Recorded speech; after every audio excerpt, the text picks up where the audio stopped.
Hello everyone, I hope you are doing well. This is Ankit for Pariksha classes. Today we can talk about SSC CGL exam analysis 12 April all shift. जी हाँ guys, 12 अप्रैल की जितनी भी shift थी उन सारी shifts के भी आपको क्वेश्चंस में लेकर आया हूँ विद इन आंसर्स के साथ में। तो चलिए विदाउट टाइम वेस्ट करते हुए अपने क्वेश्चंस देख लेते हैं और एग्जाम में जाने से पहले इन क्वेश्चंस को एक बार जरूर देख के जाइएगा कि हो सकता है कि यही एग्जाम में क्वेश्चंस एज इट इज रखे हों या इससे रिलेटेड रखे होंगे क्वेश्चंस, ठीक है, क्योंकि ये सारे के सारे क्वेश्चन कल ही पूछे गए तो इस वजह से काफी ज्यादा इंपॉर्टेंट क्वेश्चन हो चुके हैं।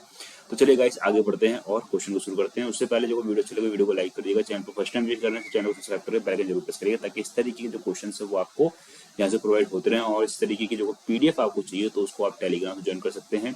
टेलीग्राम का लिंक मैंने डिस्क्रिप्शन में रखा है, आप चाहें तो इंस्टाग्राम पे फॉलो कर सकते हैं। और अभी तक जो व्हाट्सएप ग्रुप को ज्वाइन नहीं किया तो जल्दी से व्हाट्सएप ग्रुप को ज्वाइन करिए ताकि इस तरीके से अपडेट जो आपको टाइम टू टाइम मिलते रहे।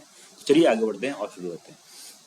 तो गाइस यहाँ पे सबसे पहला जो क्वेश्चन है हमारी स्क्रीन पर जो आपको यहाँ पे दिख रहा होगा कि जिसमें कहा गया है कि दिल्ली भारत सरकार की राजधानी कब बनी, यानी कि दिल्ली जो है भारत सरकार की राजधानी कब बनी। तो 1912 में दिल्ली वालों की राजधानी बनी, ठीक है, ये तो थोड़ा गलत हो गया, ठीक है, 1912 में दिल्ली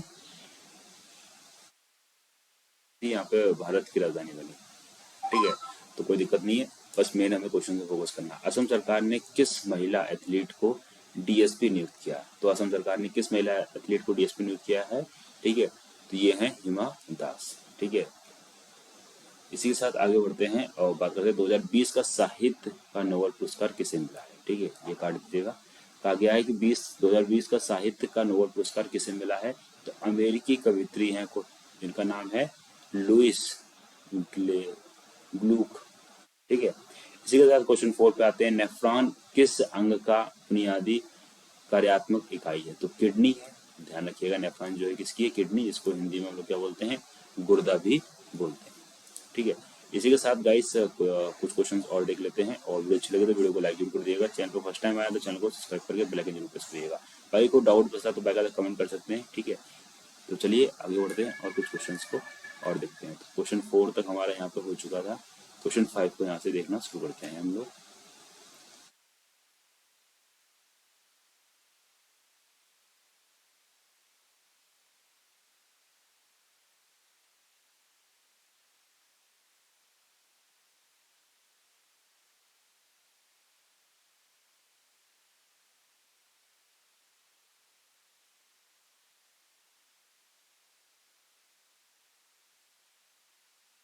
फाइव जिसमें हमने बात करी है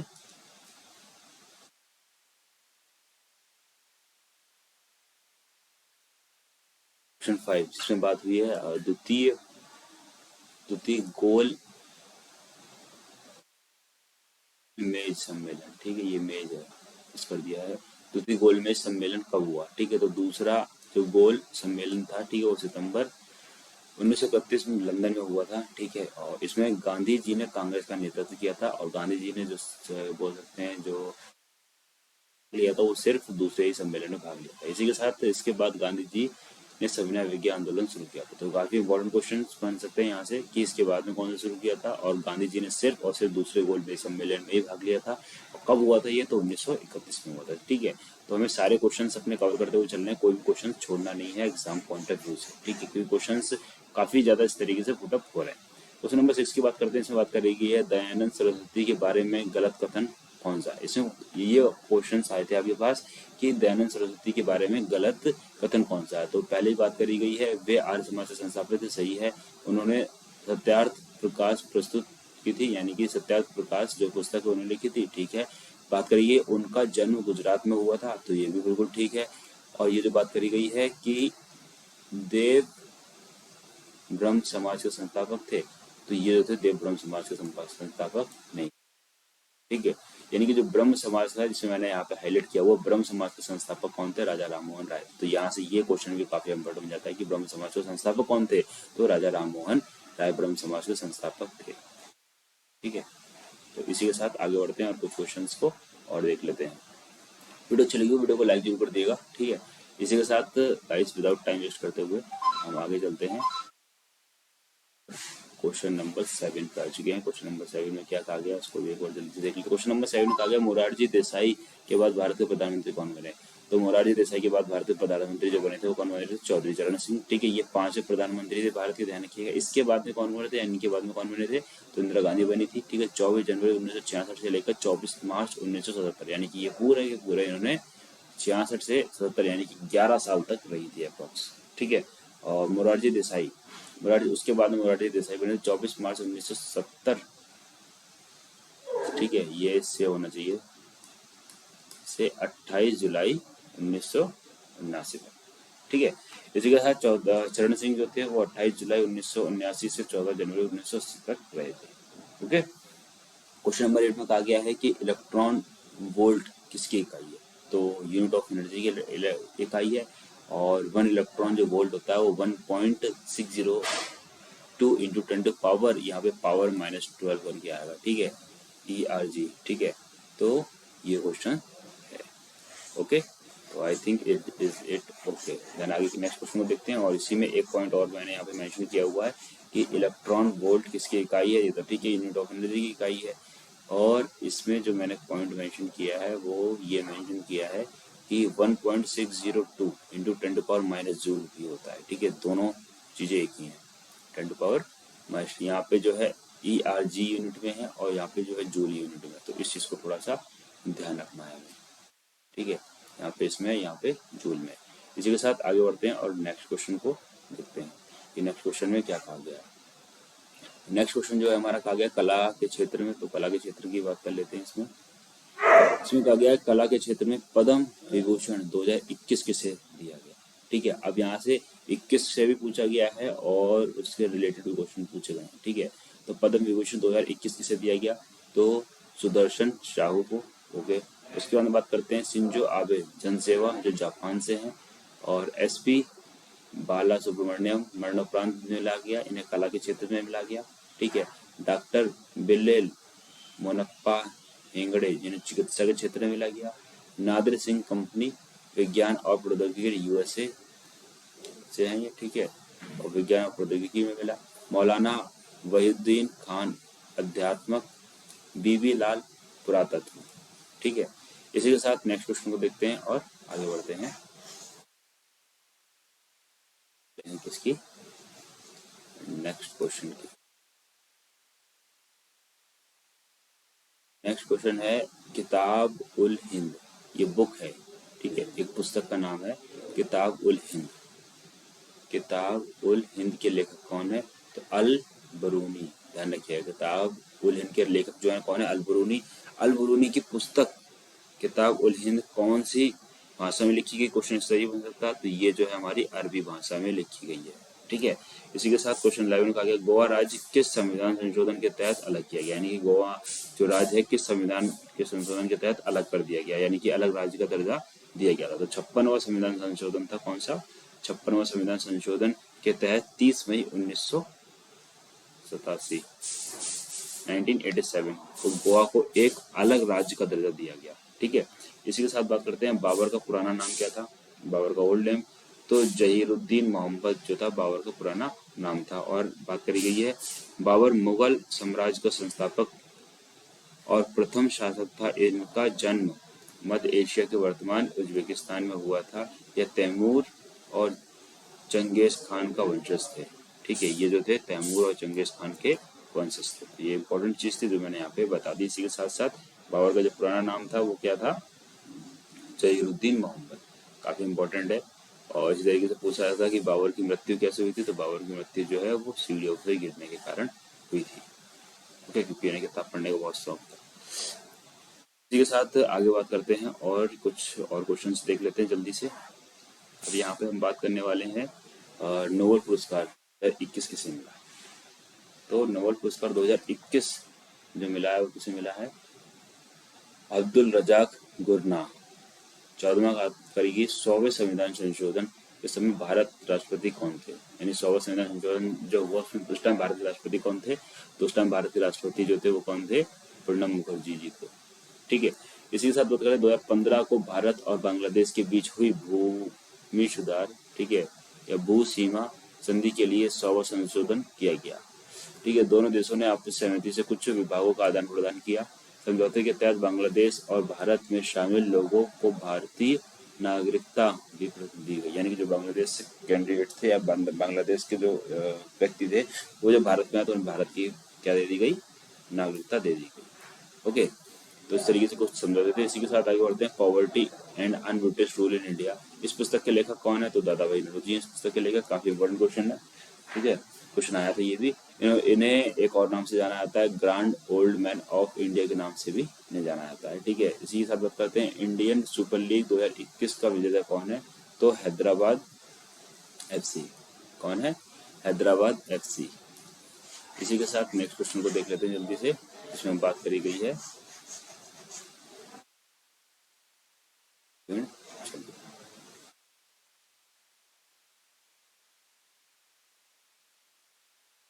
यह इंडियन सुपर लीग हो चुका है। उत्तराखंड के मुख्यमंत्री कौन, ठीक है, क्वेश्चन पूछा गया था उत्तराखंड के मुख्यमंत्री कौन है, तो पुष्कर सिंह धामी उत्तराखंड के कौन से 12वें मंत्री हैं, ठीक है। और बात करिए अप्रैल 2021 में उत्तराखंड के मुख्यमंत्री कौन थे, 2021 में कौन थे, यानी इससे पहले कौन थे, तो तीरथ सिंह रावत। कार्यकाल 18 मार्च 2017 से 4 जुलाई 2021 तक। अथर्ववेद में कितने मंडल हैं, तो अथर्ववेद में 20 मंडल हैं, ठीक है। जो को सूक्त पूछेंगे तो 731 सूक्त हैं। और जो अगर मंत्र की बात करी जाती है तो 5839 मंत्र हैं, ठीक है। इसी के साथ क्वेश्चन 11, 2011 जनसंख्या के अनुसार ग्रामीण बच्चों की जनसंख्या प्रतिशत कितना था। 2011 के अनुसार पूछा गया कि बच्चों की ग्रामीण में बच्चों की जनसंख्या कितना था। तो बात करिए आंकड़ों के मुताबिक साल 2001 में कुल जनसंख्या का करीब 16% बच्चे थे, लेकिन साल 2011 में यह कम होकर 13% रह गए, ठीक है। तो ये काफी गलत हुआ है कि 2001 में जो जनसंख्या थी 16% थी बच्चों को लेके, और 2011 में जाके यह कम होकर कितनी 16 से 3%, मतलब 3% कम हुआ। पहले 16 था, अब 13 हो गया, ठीक है। इसी के साथ आगे बढ़ते हैं, कुछ क्वेश्चंस और देखते हैं। वीडियो अच्छी लगी हो तो वीडियो को लाइक जरूर कर दिएगा, और आपको लगता है कि इस वीडियो से आपको कुछ प्रॉफिट हुआ, और आपको कमेंट करके ये जरूर बताना है एग्जाम देने के बाद में कि इनमें से क्वेश्चंस आपके आए हैं कि नहीं, क्वेश्चंस रिपीट हो रहे हैं कि नहीं रिपीट हो रहे हैं, ठीक है। बात करी गई है सुनील छेत्री और 21-22 में ISL किस क्लब से खेले थे, ठीक है, तो बेंगलुरु FC से। 21 की बात करते हैं तो 1931 में गांधी जी जेल छूटने पर कांग्रेस का कौन सा अधिवेशन हुआ, तो ये बात करी गई थी, ठीक है। 1931 में कांग्रेस कराची अधिवेशन, यह सरदार वल्लभ भाई पटेल की अध्यक्षता में एकमात्र कांग्रेस सत्र था, ठीक है। इस अधिवेशन में गांधी इरविन समझौते का समर्थन किया गया, जिसमें कांग्रेस को सरकार के साथ समान स्तर पर बात करने का अवसर प्रदान किया गया, ठीक है। निफ्टी फुल फॉर्म क्या होती है, national infrastructure pipeline, national infrastructure pipeline, ये हो गई आपकी किसकी, NIP की फुल फॉर्म, ठीक है। ये काफी पूछा गया, NIP से और भी रिलेटेड क्वेश्चन बनेंगे तो वो आपको तुरंत ही बता दिए जाएंगे, ओके। और अब बात कर लेते हैं यहाँ पे अप्रैल की। क्वेश्चन आया है, अप्रैल 2021 में भारत के मुख्य न्यायाधीश कौन थे, तो अप्रैल 2021 में भारत के मुख्य न्यायाधीश शरद अरविंद बोबड़े 47 नंबर के हैं। वर्तमान में NV रमन जो 48 नंबर के जो है मुख्य न्यायाधीश। भारत के पहले मुख्य न्यायाधीश कौन थे, तो ध्यान रखिएगा श्री HK कनिया जो थे भारत के पहले मुख्य न्यायाधीश थे। इसी के साथ आगे बढ़ते हैं और कुछ क्वेश्चंस को और देख लेते हैं। देन नेक्स्ट क्वेश्चन जो हमसे कहा गया है इसमें कि भारत के चुनाव आयोग किस अनुच्छेद में, तो भारतीय संविधान का भाग 15 में अनुच्छेद 324 से 329 तक निर्वाचन की व्याख्या की गई है, ठीक है। और इसका जो गठन हुआ था निर्वाचन आयोग का या चुनाव आयोग का, तो कब हुआ था, 25 जनवरी 1950 को। भारत के मुख्य निर्वाचन आयुक्त कौन इस टाइम पे, सुनील अरोड़ा जी हैं, ठीक है। इसी के साथ आर्सेनिक का सिंबल क्या होता है, तो आर्सेनिक का सिंबल जो होता है वो AS होता है, और जो एटॉमिक नंबर की बात करूँ तो 33 इसका एटॉमिक नंबर होता है। सारे क्वेश्चंस हमारे हो चुके हैं। अभी इसमें कुछ मैंने मैथ्स के भी क्वेश्चन डाले हैं, उन क्वेश्चन को जरूर देखे जाइए क्योंकि वो काफी इजी क्वेश्चंस हैं और पुटअप हुए हैं आपके एग्जाम में, ठीक है, तो उसको भी देख के ही जाइएगा। बात करने वाले हैं कि वर्ल्ड हेरिटेज डे 2021 की थीम क्या थी, तो वर्ल्ड हेरिटेज डे 2021 की थीम क्या थी कि कॉम्प्लेक्स पास्ट डाइवर्स फ्यूचर, ठीक है। पद्म अवार्ड सम्मिलित का अध्यक्ष कौन है, तो भारत के राष्ट्रपति, यानी कि पद्म जो अवार्ड है उसे अध्यक्ष कौन है उसका, तो भारत के उपराष्ट्रपति। 2022 में 128 पद्म पुरस्कार, पद्म विभूषण 4, पद्म भूषण 17 और पद्मश्री 107। ऐसी के साथ बात करते हैं CH3 CH2OH का रासायनिक नाम क्या है, तो इथेनॉल। ठीक है, तो इन पॉइंट्स का ध्यान रखना, CH इस पॉइंट का खासकर कि CH3 CH2 और OH का रासायनिक नाम या बोल सकते हैं केमिकल नेम क्या है, तो ध्यान रखिएगा। तो इसका जो केमिकल नेम है वो हमारा क्या है, इथेनॉल। ठीक है, अब यहाँ पे कुछ क्वेश्चंस हैं। ठीक है, बात करिए पानी को साफ करने के लिए प्रक्रिया को हम कहते हैं। ठीक है, तो क्लोरीनेशन। और राखीगढ़ किस राज्य में आता है, तो हरियाणा के हिसार जिले में। प्रधानमंत्री अनंतता आय संस्करण अभियान PMAASHA, इस योजना का उद्देश्य किसानों को उनकी उपज के लिए उचित मूल्य दिलाना। इस योजना की घोषणा 2018 में केंद्रीय बजट में की गई थी। ठीक है, यानी सेंट्रल बजट में। अब इसी के साथ गाइस यहाँ पे मैथ क्वेश्चन आ गए, इन क्वेश्चन को जरूर देख के जाइएगा क्योंकि ये क्वेश्चन काफी इजी है। ठीक है, और विद इन सेकेंड्स में आप इन क्वेश्चन को आंसर कर सकते हैं। और ये क्वेश्चन एग्जाम में आया था। इसमें बात करी गई थी 12। ठीक है, 12 बंदर 12 केले 12 मिनट में खा सकते हैं, तो 4 बंदर 4 केले कितने मिनट में खाएंगे, तो यहाँ पे बात करेगी। तो उसमें गाइस मैं आता हूँ एक क्वेश्चन, एक फॉर्मूला होता है MDH मसाला जो होता है उसी से रिलेट कर सकते हैं। MDH यहाँ पे W, यानी W मतलब क्या होता है, वर्क, यानी कि वर्क भी हो सकता है, विजिट भी हो सकता है। इसी फॉर्मूले पर डिपेंड होता है, यानी कि 12 बंदर क्या हो जाएंगे, मैन हो जाएंगे, एक तरीके से मैन में आएंगे। ठीक है, ओके। 12 केले, तो 12 केले खाना, केले जो खाते हैं यानी कि केले खाने का काम करते हैं, यानी कि केला जो खाते हैं, तो केला जो क्या हो जाएगा यहाँ पे काम हो जाएगा, खाने क्या काम हो रहा है, केला खाने का काम हो रहा है एक तरीके से। ठीक है, 12 केले 12 मिनट में खा सकते हैं। ठीक है, तो वर्क 12 हो गया और 12 मिनट में। ठीक है, तो ये जो है मैन होगा, ये आवर्स बोल सकते हैं, और आवर्स के अंदर भी क्या आएंगे, हमारे मिनट आएंगे। उसी के साथ बात करें 4 बंदर, ओके। बात करेगी 4 केले, नीचे जाएगा, कितने मिनट में खा सकते हैं, तो मिनट की बात करी गई, यानी कि यहाँ पे MH कर सकते हैं या फिर मिनट की बात करें तो M कर सकते हैं। लेकिन हम लोग क्या करते हैं, यहाँ पे इसको X मान लेते हैं, यानी कि जो X हमने यहाँ पे लेंगे, ये X किसके लिए हमने लिया है, मिनट के लिए है। तो 4 से 4, 12 से ये 12 कट गया, तो X बराबर 12। ये हो गया आंसर। मैं लिखा तो टाइम लगा, अदरवाइज इसमें लिखने की भी जरूरत नहीं है, तो इजीली कर सकते हैं, यानी कि 12 आपका राइट आंसर हो जाएगा। इसी के साथ बात करते हैं किसी मूलधन पर 3 वर्ष में साधारण ब्याज मूलधन के 1/5 हिस्से हैं। ब्याज की दर ज्ञात करें, यानी इन्होंने ब्याज की दर हमसे इसमें पूछी गई। काफी इजी है, इसको जो निकालना चाहें तो उसको विद इन सेकेंड्स में किस तरीके से निकालना है, तो सिंपल जो अगर बात करूँ तो हमें 3 वर्ष पता है। ठीक है, जो अगर बात करूँ तो SI की बात करी गई है। ठीक है, तो यहाँ पे PRT, ठीक है, तो प्रिंसिपल नहीं पता है, R यानी कि दर नहीं पता है, बस हिस्सा पता है कि 1/5 हिस्सा था। टाइमिंग की बात करूँ तो टाइम सिर्फ 3 वर्ष दिया हुआ, तो प्रिंसिपल हम 100 मान लेते हैं, कि 100 मान के करने में क्या होता है, थोड़ा सा इजी हो जाता है। जब प्रिंसिपल में 100 माना तो SI की जो अगर बात करूँ तो क्या हो जाएगा हमारा ये कि 100 इंटू क्या कहा गया है, मूलधन का, मूलधन का कितना 1/5 हिस्सा है, 1/5, 5 से काट दिया कितना आएगा, 5 2 10 यानी 0। तो यहाँ से SI जो है हमारा, यानी कि साधारण ब्याज जो है वो कितना आ गया, 20 आ गया। ठीक है, जो क्वेश्चन में कहा है वही हमने यहाँ पे 100 माना है, लेके चले। ठीक है, फिर ये करना है सिंपल सा, जो फॉर्मूला पड़ा है P into R into T, simple सा इस फॉर्मूले पुट कर दो, P into R into T अपन 100, ये तो होता है SI, यानी कि सिंपल इंटरेस्ट। अब सिंपल सा इस फॉर्मूले को उसका पुट कर देना, मतलब क्वेश्चन में कुछ नहीं था यार गाइस।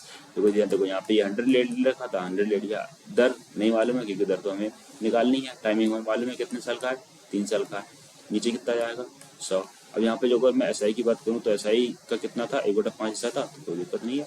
अब हमें वही चीज़ यहाँ पे लगानी है, तो यहाँ पे वही लगाने के लिए क्या कर सकते हैं, SI तो SI कितना है 20, ये 100 से ये 100 कट गया, 3 मल्टीप्लाई में है, नीचे आएगा तो 20/3 हो जाएगा। तो यहाँ पे मैं कह सकता हूँ कि R बराबर जो हो जाएगा वो हो जाएगा 20/3। अब बस इसको सॉल्व करना है। ठीक है, तो सॉल्व कैसे करेंगे, तो अगर हम इसको काटते हैं तो 3 3 6 18, 3 6 18, यहाँ पे 2 आ गया, यहाँ पे 3 आ गया, 6 से 2/3।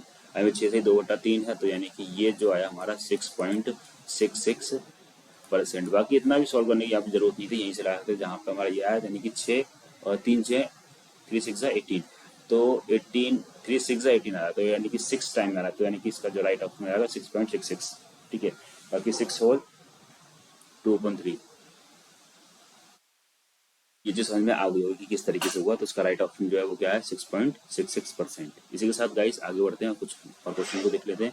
तो मैं बता रहा हूँ काफी इजी क्वेश्चन थे, एक दो क्वेश्चन और भी हैं सेम इसी पैटर्न का। आप ध्यान रखिएगा कि पैटर्न यही फॉलो हो रहा है और इसी तरीके से ही क्वेश्चन आ रहे हैं, काफी इजी क्वेश्चन आ रहे हैं, ठीक है। और कुछ हार्ड क्वेश्चन भी, ऐसी बात नहीं है, क्वेश्चन हर तरीके के आ रहे हैं, बट बस वही है, पेशेंस बना के रखना है वहाँ पे एग्जाम हॉल में, और इतना ध्यान रखना है कि कुछ भी हो बट जितना भी हो एक्यूरेसी आप मेंटेन करके रखिएगा। जो एक्यूरेसी मेंटेन करके रखना तो प्री आपका आराम से क्वालिफाई हो जाएगा। प्री क्वालिफाई करने की कुछ ट्रिक्स होती हैं कि एक्यूरेसी जो अगर आपकी बढ़िया है देन हो जाएगा। उसके अंदर एक क्वेश्चन आपका ये भी आया था, एक स्टूडेंट ने बताया था मेरे को कि एक समबाहु त्रिभुज की ऊंचाई क्या होगी जिसकी प्रत्येक भुजा 4 सेंटीमीटर। अब समबाहु त्रिभुज क्या होता है, हिंदी से बोल रहे तो इक्विलेटरल ट्रायंगल होता है। इक्विलेटरल ट्रायंगल, मैंने ये इक्विलेटरल ट्रायंगल बना ली, यानी कि इसकी सारी की सारी साइड्स बराबर होती है। जब इक्विलेटरल ट्रायंगल होता है तो इसमें पूछा क्या गया है, जिसकी प्रत्येक भुजा 4 सेंटीमीटर है, एक समबाहु त्रिभुज की ऊंचाई क्या होगी, यानी कि ऊंचाई की बात करी गई, यानी कि हाइट की बात करी गई है। तो जो अगर मैं समबाहु त्रिभुज की फॉर्मूले की बात करूं, ठीक है, तो इसका जो फॉर्मूला होता है हाइट का लेके, तो h = √3/4 a। सिंपल सा, क्या करना है, h वही रखना है, √3/4, a की जगह पर 4 से 4 कट गया तो आंसर क्या है, यानी कि हाइट कितनी आई, √3। कुछ था क्वेश्चन में, कुछ नहीं था, बस क्वेश्चन समझने की देर है, वैसे बता रहा हूँ। इस क्वेश्चन को देख लेते हैं। 3 संख्याएं 5, 7, 12 के अनुपात में है, ठीक है। यदि उनमें से पहली और तीसरी संख्या का योग दूसरी संख्या के 50 अधिक है, तो तीनों संख्याओं का योग कितना होगा, ये कहा गया होगा ना। क्वेश्चन जब भी कभी ध्यान रखिएगा कि क्वेश्चन एक या दो बार रीड कर लो तो अपने आप समझ में आएगा। यहाँ पे क्या कहा, 5, 7 का अनुपात दे दिया इन्होंने। यदि उनमें से पहली और तीसरी संख्या, अब उन्होंने कहा पहली संख्या और तीसरी संख्या, तो पहली संख्या 5x और तीसरी संख्या क्या हो जाएगी 12x, ठीक है, इसे x लेके कल चले, ठीक है। उसका अंदर क्या है, पहली और तीसरी संख्या का योग जो है वो क्या है, दूसरी संख्या, यानी कि दूसरी संख्या 7 दूसरी संख्या से 50 अधिक है, प्लस 50। बस गाइस इस इक्वेशन को सॉल्व करना, देन हमारा क्वेश्चन हो गया, ठीक है। 12 और 5 17, x बराबर का 7x + 50। 7x इधर आ गया तो कितना जाएगा 10x, ठीक है, इधर कितना आएगा 50। तो यहाँ से 0 से ये 0 जब डिवाइड कर देंगे तो यहाँ से x की वैल्यू कितनी आएगी, वो 5 है। अब यहाँ से x की वैल्यू 5 आ गई। पूछा गया है तीनों संख्याओं का योग पूछा गया है। अब तीनों संख्याओं का योग पूछा गया तो यहाँ पे क्या करेंगे, यानी कि ये हो जाएगा 5x + 7x + 12x। कुछ नहीं करना है, पहले सबको ऐड कर लेते हैं, x की वैल्यू पुट कर देते हैं। 7 5 17, 17 5 24, इसको हटाओ, ये हो गया हमारा 24x। अब क्या करना है, 24 गुणा x की वैल्यू कितनी आई 5, 24 5 5 20, ये 120, 120 रहेगा आपका आंसर। क्वेश्चन में कुछ नहीं था गाइस, बहुत इजी क्वेश्चंस आ रहे हैं, ठीक है, बस थोड़ा पेशेंट बना के रखना है। ये हो सकता है कि ये क्वेश्चंस जो मेरे पास आए ये क्वेश्चंस इजी हैं इस वजह से, क्योंकि यहाँ पे मेंटली प्रेशर नहीं है, वहाँ पे गाइस मेंटल प्रेशर बहुत होता है। तो बस ये है, जो क्वेश्चन आता है उसको 100% देना है, ठीक है, यानी कि क्वेश्चन गलत नहीं होनी चाहिए किसी भी कीमत पे, कि जो क्वेश्चन आते हुए क्वेश्चन कभी भी गलत नहीं करने चाहिए एग्जाम में। जो अगर आते हुए क्वेश्चन गलत कर दिए, वहीं से कॉम्पिटिशन में हम बाहर चले जाते हैं कि अरे ये क्वेश्चन तो मैंने गलत कर दिया। तो ये इस चीज़ का थोड़ा ध्यान रखिएगा। इसी के साथ आगे बढ़ते हैं, और कुछ क्वेश्चंस और आए थे, इसमें बात करते हैं क्वेश्चन नंबर 36 की। इस 36 क्वेश्चन में क्या कहा गया है, इसमें कहा गया राम और श्याम की वर्तमान आयु का क्रमशः, यानी कि उन्होंने वर्तमान आयु दे दी कि 4 5 है, ठीक है, अनुपात में 5 वर्ष बाद उनकी आयु का अनुपात 5 से हो जाएगा। राम की वर्तमान आयु क्या होगी, ये हमसे पूछी गई है। यानी कि उन्होंने बात करी कि अभी जो है 4 और 5 का रेशियो, तो क्या करना है 4x और 5x, बेसिक वाला तरीका लगा देते हैं 5 वर्ष के लिए, इधर भी 5 वर्ष के लिए। फिर बात करेंगे उसकी क्या हो जाती है रेशियो 5 और 6 आता है। तो क्या करना, क्रॉस मल्टीप्लाई कर देना, देन क्रॉस मल्टीप्लाई कर देंगे तो 6 चौक 24x + 6 पंजे 30 = 25 + 25, ये हो जाएगा 25x। 24x इधर आएगा तो माइनस में आएगा, तो यहाँ पे क्या जाएगा सिर्फ x, ये 25 इधर आएगा तो -25, यानी यहाँ आ जाएगा 5, ठीक है। अब क्या करना है, तो वर्तमान आयु पूछी गई है, तो वर्तमान आयु पहले कितनी थी 4 और 5 थी, यानी कि 4x थी और 5 है, तो वर्तमान आयु पूछी गई है, ठीक है, किसकी, राम की, तो 4x है, तो 4x, तो x की वैल्यू कितनी निकल के आई 4 × 5, यानी 4 पंजे 20, तो 20 हो जाएगा आपका आंसर। दूसरा इसी की एक शॉर्ट ट्रिक भी किस तरह कर सकते हैं, ये तो मैंने बेसिक तरीके से बता दिया आपको, बट जो अगर इसको चाहें तो इन्होंने क्या कहा कि 4 था 5 था, बाद में कितना हो गया इसका, बाद में हो गया 5 और 6, कितना बढ़ रहा है, 4 1 5 1 बढ़ रहा है, 4 1 5 1, यानी कि ये जो एक जो है किसके बराबर हो जाएगा, कितनी बच देगी, 5 बच दी हुई है। ठीक है, क्या किसकी पूछी गई, 4 की पूछी गई थी, तो 4 ये जाएगा 4 गुणा 5, 4 पंजे 20। ये हम डायरेक्ट शॉर्ट ट्रिक से मैंने कर दिया, इसमें तो कुछ नहीं करना पड़ा। ठीक है, अब इसको समझने के लिए गाइस प्रैक्टिस चाहिए। ठीक है, तो इस प्रैक्टिस के लिए जो अगर चाहे तो आप मॉर्निंग में 7 AM हमसे हमारे साथ जुड़ सकते हैं और इस तरीके से बेहतरीन ट्रिक्स जो है ना हम वहाँ पे डिस्कस करते हैं। तो इसी के साथ इसका जो राइट आंसर है वो क्या जाएगा हमारा 20 हो जाएगा। ओके, तो दोनों तरीके से कर सकते हैं, बेसिक तरीका से भी कर सकते हैं, बाकी बेसिक तरीके से भी ज़्यादा टाइम नहीं लगा, और शॉर्ट ट्रिक से करेंगे तो ये सब लिखने की जरूरत नहीं पड़ेगी, तो माइंड कैलकुलेट करके ही पूरा आंसर हम इसको निकाल सकते हैं। इसी के साथ गाइस इसमें नेक्स्ट क्वेश्चन जो है वो आपकी स्क्रीन पर है, इसमें कुछ परसेंटेज की बात करी है इन्होंने। ठीक है, 320 रुपये। तो ये क्वेश्चन तो मैं जल्दी जल्दी क्वेश्चन बता देता हूँ, तो इस क्वेश्चन को खुद से सॉल्व कर लिए। क्या कहा गया, 320 रुपये में एक वस्तु को बेचने पर एक आदमी को 20% की हानि होती है, 20% लाभ कमाने के लिए इस वस्तु का विक्रय मूल्य क्या होना चाहिए, हमसे कहा गया। फिर बात करिए खराब मृदा क्या होती है। ठीक है, फिर मूसी नदी की सहायक नदी, ठीक है, कृष्णा महाबलेश्वर से निकलती है, जो और जो मूसी नदी के पास में जो शहर बसा वो कौन सा शहर है, वो हमारा हैदराबाद है। 13-14वीं शताब्दी मछली के व्यापार के लिए कौन सा बंदर का इस्तेमाल किया जाता था। पेट्रोल में किस तत्व उपस्थित के कारण जंग लगने का आसार ज्यादा हो जाता है। 18 अप्रैल को विश्व धरोहर दिवस या विश्व विरासत दिवस के रूप में मनाया गया। तो ये थी हमारी फाइनल क्वेश्चन। तो ये कुछ क्वेश्चंस थे जो मैंने यहाँ पे आपको यहाँ पे इजीली डिस्कस कर दिए। तो इन सारे क्वेश्चंस बताइए, अब आपके रिगार्डिंग बताइए कि आपको कोई डाउट बचता है, आप कमेंट कर सकते हैं। और इसी तरीके से अपडेट और सारे के सारे क्वेश्चंस लेने के लिए हमारे चैनल पर बने रहिएगा। और जो PDF आपको चाहिए उसकी PDF मैं आपको टेलीग्राम पर अवेलेबल करा दूंगा। टेलीग्राम का लिंक मैंने डिस्क्रिप्शन में रखा। तो वाइस मिलते हैं नेक्स्ट वीडियो में, तब तक के लिए thanks for watching, have a nice day. जय हिंद, जय Bharat, love you for friends, and thank you so much all of you, and all the best for all the candidates.